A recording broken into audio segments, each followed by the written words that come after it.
Have you ever noticed yourself reaching for the back of a chair or brushing your hand along the wall just to feel steady?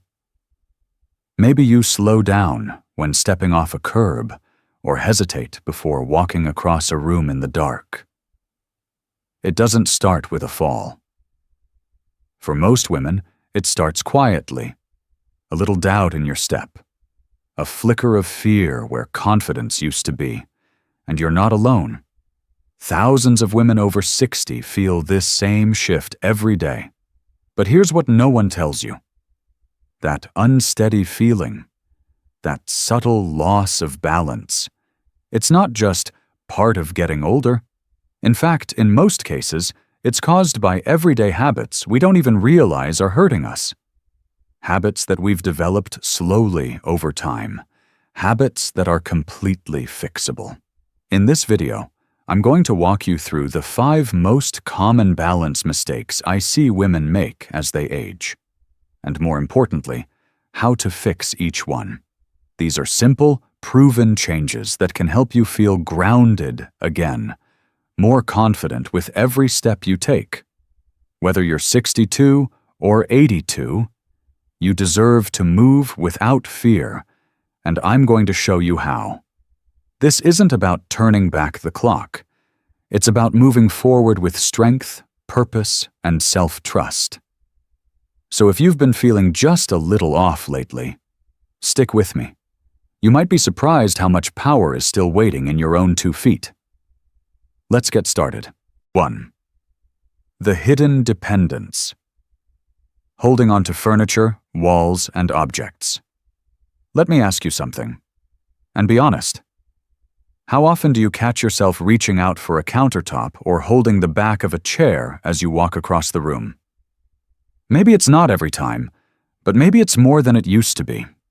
You tell yourself, "I'm just being careful," or "It's just habit," and that makes sense. It feels safer, right? But here's the truth most people don't realize. The more you rely on the furniture around you to feel stable, the more your body forgets how to balance on its own. What started out as a moment of caution becomes a pattern, and that pattern slowly chips away at your natural ability to stay upright and steady. Let me tell you about someone I worked with. Her name was Sarah. 75 years old, sharp as ever, and proud of her independence. She told me, "I don't use a walker, I don't need a cane, I'm still doing everything on my own." But when I watched her move through her house, I noticed something different. Every few steps, she reached out. The wall, the table, the fridge handle. She wasn't using a cane, sure, but her house had become her walker.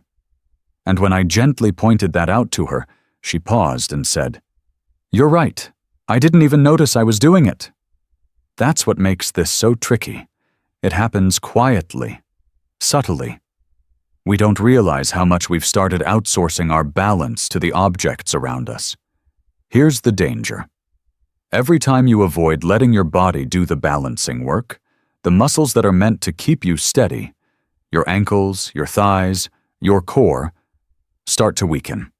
And just like anything else, if you don't use it, you lose it. Your brain, which once knew how to correct a wobble instantly, becomes slower to respond. Your posture changes. Your reaction time drops. And that's when falls happen. But here's the good news. You can turn it around. You absolutely can retrain your body and your brain to find stability again. And it starts with just noticing when you're doing it. Try this today. Pick one path you take every day, maybe from your bedroom to the kitchen. Walk that path without touching anything. Don't rush. Just walk slowly and notice how your body feels. Do you feel a little shaky? Is your hand itching to reach out to the chair? That's okay. Awareness is the first step. Next, pick a sturdy surface nearby, like a kitchen counter, and try standing without support for 30 seconds. Then move to 1 foot at a time. Little by little, you're waking up your balance system again. You're rebuilding the trust between your brain and your body.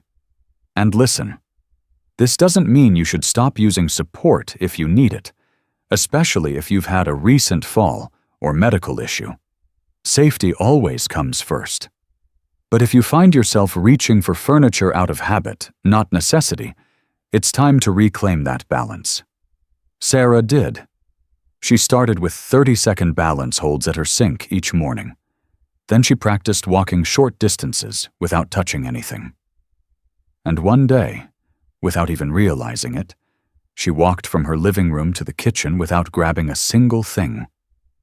She called me afterward and said, "I didn't even notice I wasn't reaching out. It just felt natural again." And that's what I want for you. This isn't about becoming perfect. It's about becoming aware, becoming active, and becoming confident again. You've carried yourself for decades. Your body knows how to do this. It just needs to be reminded. So the next time you reach for the wall, pause. Ask yourself, is this habit? Or is it truly helping me? And if it's habit, take one small step toward letting go. Because every step you take without holding on is one step closer to moving freely again. 2. The silent saboteur. Unsafe footwear at home. Now let's talk about something most people never think twice about. What you wear on your feet inside your own home. It seems harmless, right? A pair of cozy slippers, some fuzzy socks, maybe even bare feet on a smooth hardwood floor. But here's what many women don't realize. The wrong footwear, especially at home, can quietly and significantly increase your risk of falling. I want you to meet Jack. He's a 79-year-old retired teacher. One night, Jack got up to use the bathroom, something he'd done 1,000 times before. But this time he was wearing just socks. As he turned the corner into the hallway, his foot slipped out from under him on a small rug. He caught himself, barely, by grabbing the doorframe. He told me later, "It wasn't the rug. It was my socks. I've been skating around my own house for years without realizing it." And he's not alone. Here's the thing. Your feet are your foundation. Every step you take relies on their ability to grip, adjust, and support your body. When you wear shoes or socks with little to no traction, or worse, walk barefoot on slippery floors, your foundation becomes unstable. Your feet can't communicate properly with the ground. That delays your brain's ability to respond, especially when the surface underfoot suddenly changes, like stepping from a rug to tile, or from carpet to wood. Let's talk about the worst offenders. First, fuzzy socks. They feel great, but they offer zero grip. Add a hardwood floor and you've got a skating rink. Next, backless slippers.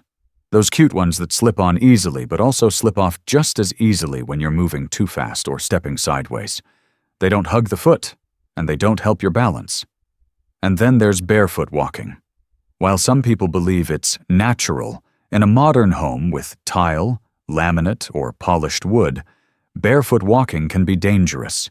Your foot can slide, your toes can stub, and without any arch support, your joints may feel the strain. But here's the good news. Choosing safer, supportive footwear at home doesn't mean giving up comfort. It just means being a little more intentional. Here's what to look for. A good indoor shoe should have a flat, flexible sole, not a high heel or a thick, squishy cushion. You want something that allows your foot to feel the ground while still offering grip and structure. Look for non-slip soles with real traction, not just a smooth bottom. And avoid shoes that are too loose. You don't want your foot sliding around inside your shoe with every step. Secure, closed-back slippers with a non-slip sole are a great place to start. There are even socks with silicone grip patterns on the bottom, which offer better traction than regular socks. Also, check the condition of your current shoes. If the soles are worn down, the tread is smooth, or the heel is uneven, it's time for a replacement. Think of your shoes not just as clothing, but as safety equipment for your body. Because here's the thing. When your shoes support you, You move more confidently. You lift your feet more fully. You stop hesitating when you walk across the room. That quiet confidence returns, and that alone can reduce your fall risk more than you realize. So take a look at what you're wearing around the house right now. Ask yourself, are these shoes helping me move safely, or are they putting me at risk without me even realizing it? Sometimes the smallest changes, like switching out a pair of slippers, can make the biggest difference in how you feel in your own home. And you deserve to feel safe, steady, and sure, starting from the ground up. 3. Your feet and ankles. The forgotten foundation of balance. Let's talk about the part of the body most of us never think about, until it starts giving us trouble. Your feet and ankles. You might be surprised to hear this, but they are some of the most important parts of your body when it comes to balance. Not your knees, not your hips, not even your core, although those all matter too. But the very first responders when you start to lose your balance, they're down at your feet. Think about it. Every step you take, your feet are collecting information. Are you walking on carpet, hardwood? Is the surface flat or uneven? Warm or cold? Slippery or gritty? Your feet are constantly reading the environment and sending messages up to your brain so your body can adjust instantly. But here's the problem. As we age, many of us stop challenging our feet. We wear heavily cushioned shoes, we walk mostly on flat, smooth surfaces, and we avoid going barefoot, especially outside. And so, without even realizing it, the muscles and tiny stabilizers in our feet start to weaken. Our ankles get stiff. The connection between our brain and our feet gets dull. And slowly, our balance begins to fade.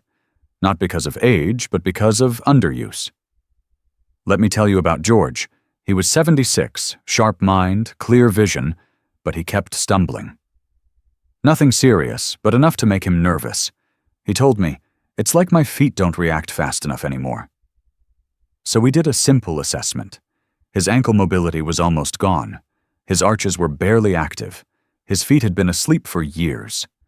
But after just 2 weeks of gentle daily exercises, simple things like foot circles, towel scrunches, and standing calf raises, he felt the difference. He told me, "I never realized how much my feet mattered. Now I can feel them working again." And you can too. Want to do a quick test? Try this.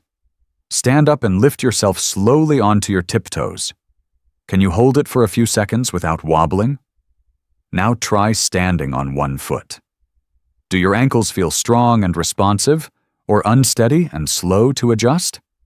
If you feel shaky, that's not a failure. It's just information. It's your body telling you, "Hey, I need some attention down here."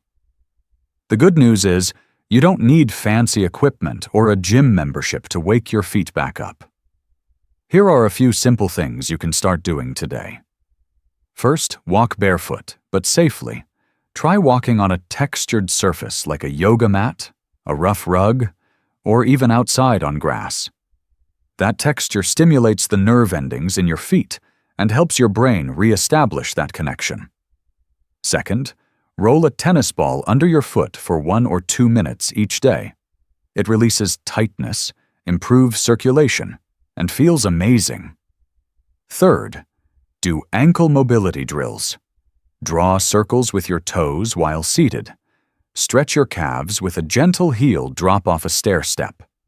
And strengthen those foot muscles with towel scrunches. Just place a towel on the floor and use your toes to pull it toward you. None of this takes more than a few minutes a day. But it adds up. When your feet and ankles are strong, your posture improves, your steps become smoother, and your reaction time sharpens. You'll feel it in the way you move through your home, get out of a chair, or turn to reach for something behind you. Balance isn't just about not falling. It's about moving with grace, power, and peace of mind. So don't overlook your foundation. It's been carrying you for decades, Now it's time to give it a little attention, and watch what happens when you do. The eyes and ears connection. Why vision and inner ear health matter more than you think. You already know that balance comes from the body. But here's something most people forget. Balance also depends heavily on your senses, specifically your eyes and your ears. Yes, your inner ears. And when even one of those senses starts to slip, your stability can too. Let's start with your eyes. As we age, our vision naturally changes. Our pupils become slower to adjust to light, our lenses stiffen and yellow, and we gradually lose some depth perception and contrast sensitivity. That means things like shadows, changes in floor height, and even a dark hallway at night can throw us off more than they used to. And then there's the inner ear, the part of your ear that controls your sense of motion, balance, and spatial awareness. It's called the vestibular system, and it's made up of tiny canals filled with fluid and sensitive hair cells. When you turn your head or move quickly, these canals tell your brain where your head is and how to stay upright. But like everything else, they can weaken over time, or be affected by common issues like vertigo, fluid buildup, or even mild hearing loss. Let me share Tom's story. Tom was 80, still active, still sharp, but he'd started feeling off. He stumbled more often than usual. He hated walking in new places or busy stores, and worst of all, he had no idea why. He assumed it was just age catching up. But after some simple tests, we found the real problem. His eyeglasses were outdated, his cataracts had worsened, and he had undiagnosed benign positional vertigo, a common inner ear condition that causes dizziness when the head moves a certain way. Tom got his eyes checked. He started wearing hearing aids to help both his hearing and his balance, and he did some guided vestibular therapy. The change was incredible. He told me, "It's like I finally turned the lights back on. I hadn't realized how much I was missing." And that's exactly what happens for so many people. The signals your eyes and ears send to your brain become unclear, delayed, or incomplete. And your brain has to work overtime just to keep you steady. Here are a few things you can do to stay ahead of it. First, schedule a comprehensive eye exam every year. Not just a basic vision check, but one that looks at depth perception, peripheral vision, and early signs of cataracts, glaucoma, or macular degeneration. If you wear glasses, make sure they're the right prescription, not just for reading, but for walking and moving through space. Second, don't ignore signs of dizziness, unsteadiness when turning your head, or sensitivity to crowded or bright environments. These can all be signs of vestibular issues, and many of them can be treated. Third, light your home well, especially hallways, stairs, and bathrooms. Consider using night lights or motion sensor lights to help your eyes adjust more easily if you get up during the night. Finally, try this. Stand with your feet close together and gently close your eyes for just a few seconds. Do you feel more unstable? That's your brain, noticing how much it relies on your vision for balance. This little test isn't to scare you. It's to remind you how important it is to take care of all parts of your balance system, not just your legs and feet. So if you've been feeling more cautious lately, or like your world has just gotten a little blurrier or fuzzier, listen to those signals. Your body isn't just getting older, it's asking for your attention. With the right support, better lighting, updated glasses, and some inner ear care, you can give your brain the clear signals it needs to help you walk with more confidence again. Because true balance isn't just physical, it's sensory, it's mental, and it's absolutely something you can improve. 5. Skipping balance training. The most common mistake that feels harmless. Out of all the mistakes we've talked about today, this one might be the easiest to make and the hardest to recognize. It's not a bad habit. It's not a piece of equipment. It's something we forget to do entirely. We stop practicing balance. Now let me ask you this. When was the last time you actively did something just to challenge your balance? Not a full workout, not a long walk. I mean something simple, like standing on one foot, walking in a straight line heel to toe, or even just closing your eyes and standing still. Most people don't train their balance because they think it should just come naturally. After all, you've been walking your whole life. Why would you need to practice something your body already knows how to do? But here's the truth. Balance is a skill. And just like strength or flexibility, it fades if you don't use it. And as we get older, we start avoiding situations that challenge our balance. We stop reaching for high shelves. We walk slower. We don't step off curbs as quickly. We stay on flat, even surfaces, and avoid anything uncertain. At first, that seems like the smart thing to do. It keeps us safe, right? But over time, that caution becomes a trap. Because the less we challenge our balance, the weaker it gets. Our muscles forget how to react quickly. Our brain stops receiving those little signals from our feet and ankles, and slowly, our confidence shrinks. The very thing we do to avoid falling, being overly careful, actually makes us more likely to fall later on. Let me tell you about Linda. She was 73, full of life, but she told me she'd started avoiding stairs. She wouldn't reach above her head anymore. And when we tested her balance by asking her to walk heel to toe in a straight line, arms out, she was stunned. "I had no idea how much I'd lost," she said. "I thought I was being careful, but I was making myself weaker." The solution isn't to throw yourself into difficult challenges or take big risks. It's about small, controlled, consistent balance practice that gently nudges your body to stay sharp. You can start with something as simple as brushing your teeth while standing on one foot, or standing up from a chair without using your hands, or walking slowly along a straight line in your hallway. Even just closing your eyes while standing still for 5 seconds can start retraining your brain to rely on inner balance instead of sight. Tai Chi, gentle yoga, or basic balance drills can all be done at home, and they're not just physical exercises. They reconnect your brain to your body. They rebuild confidence, and they help you move more freely through the world without hesitation. Because here's the real goal, not just avoiding a fall, but living without fear. Being able to turn quickly when someone calls your name. To reach up into a cupboard without worrying about tipping over. To walk through a crowd without looking down at your feet the whole time. That's not just physical freedom, that's mental freedom too.